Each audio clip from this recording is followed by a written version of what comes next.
Nous venons de porter plainte contre le parti politique IPC.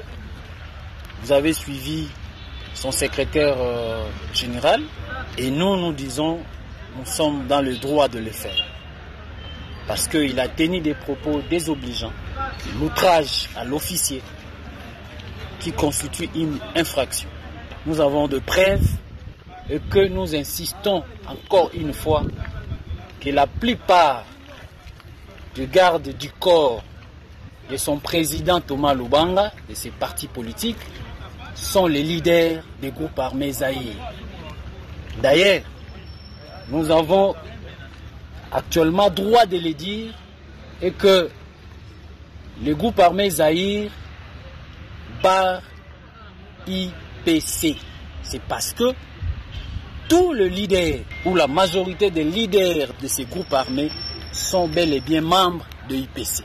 Vous pouvez voir dans toutes les images où M. Thomas Lubanga, dans des meetings populaires, à l'aéroport, partout, vous les avez vus. Peut-être vous ne les connaissez pas, mais nous les connaissons.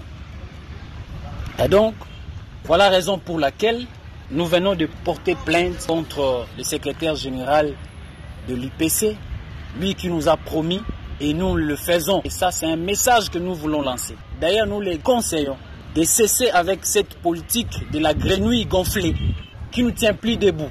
Lui et son parti politique veulent retomber la province de l'Ituri dans les chicayas des conflits intercommunautaires.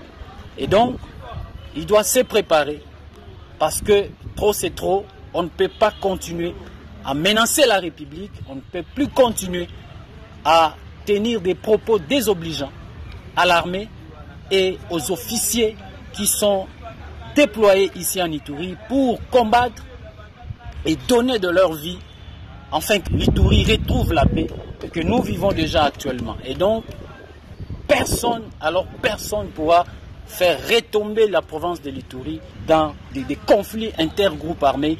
Cette situation est dévolue. Nous ne sommes plus dans cette époque-là. Jules Ngongo, c'est d'abord un journaliste.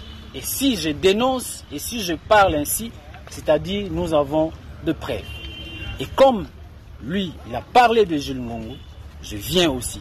Comme dans ses points de presse, il a parlé aussi de l'armée et nous sommes là pour déposer cette plainte. Et voilà la raison pour laquelle je viens saisir le ministère public, l'organe de la loi, qui va s'en saisir de cette situation. Nous, en tant qu'armée, la justice, c'est pour tout le monde.